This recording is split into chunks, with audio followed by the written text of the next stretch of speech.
One of the things that I tell people is that you're never going to get to this place where you're always courageous and never feel fear, but instead you can do something different with the fear. And in my own life, I find that this work keeps coming up again and again and again. And each time there's a little more resilience. I've faced things like autoimmune disease, infertility.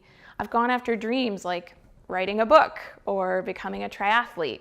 And each time I felt afraid, but what was different is how I responded to the fear. Instead of going into a really tight, perfectionistic pattern and thinking I had to do it all perfectly, or getting bogged down in pessimism and thinking, what's the point? It's never going to work out anyway. When I was faced with a scary diagnosis, or when I was intimidated by the idea of going after a big dream, I would stop and I would practice the 4-part process of the courage habit. These are research-backed behaviors that are very simple. Anyone can do them. And if you want to, you can do just one, but all 4 of them together form a really powerful courage habit. The 4 parts of the courage habit are: 1, access the body; 2, listen without attachment; 3, reframe limiting stories; and 4, reach out and create community.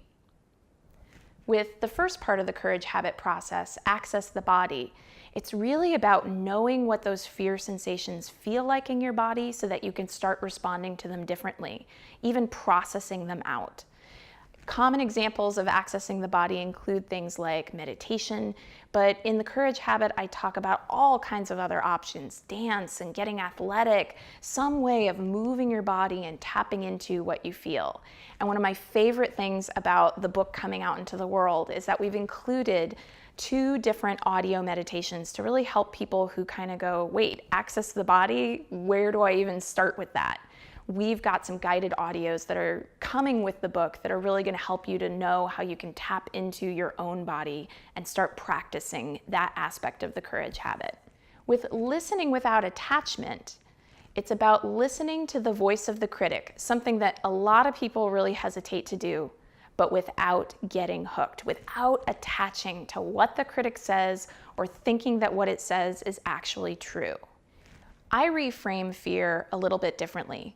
Most of us try to avoid it or attack it or please it. We think that if we can ignore our fear, if we can please it into going away so that it won't come up, or if we can attack it into leaving us alone, we won't feel afraid.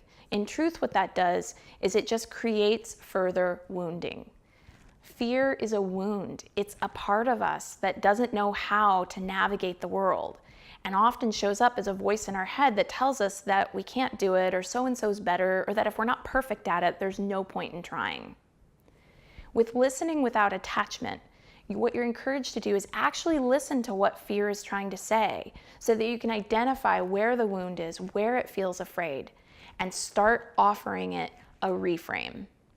After you've listened without attachment, we move into reframing limiting stories. And I'm really quick to tell people, no, I'm not going to ask you to recite positive affirmations.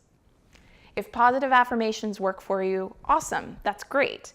But for a lot of people, positive affirmations kind of feel inauthentic, like lying to yourself. So what I encourage people to do with reframing a limiting story is, once you've taken the second part of the courage habit process and you've listened without attachment to that voice of fear, you start going, okay, here's what my fear is telling me. It's a limiting story. How do I reframe that limiting story?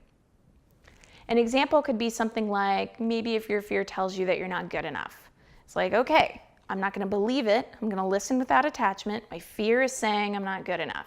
How do I reframe that limiting story?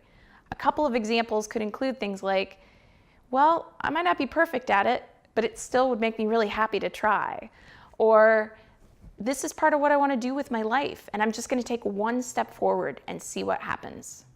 After you've spent some time accessing the body, listening without attachment, and reframing limiting stories, there's one part of the courage habit process that I think makes the whole journey a lot more fun, and that also really ups your chances of success with any dream that you're trying to follow. And the fourth part of that process is reaching out and creating community. With reaching out and creating community, I'm encouraging people to actually find other people who are on this journey as well. So who are the people who are already in your life who practice what I call in the book courage-based values? And who are the people who you can learn to meet? Who are the people who you might not have connected with? Along with the Courage Habit book, we've got an online Facebook community. You can just search for Courage Habit on Facebook and you'll find us. And you will be able to start meeting people in your area who are also reading the Courage Habit and who would love to be part of your courageous process as well. One of the stories that I share in the book is about my own blind spot with practicing courage. I was leading a course, my very first, and I, of course, thought, okay, got it. I understand what all the signs of fear limiting your life look like. And some things happened in that course, you'll see the story in the book, that were unexpected. And I totally went into my fear-based pattern of perfectionism, and I did not even recognize it. I happened to run into a friend of mine who was visiting town. She asked how the course was going. I told her. And she said, Kate, don't you realize, like, this thing that happened is actually not as bad as maybe you were realizing. And it really hit home for me the importance of having other people who are walking alongside us on our courageous journeys. When you're going after a dream, when you're trying to change your life in some kind of really important way, we need each other. Fear thrives in isolation and it diminishes in community. So when you practice the fourth part of the Courage Habit and reach out and create community, you bolster your ability to really succeed at your dreams and have a lot more fun along the way.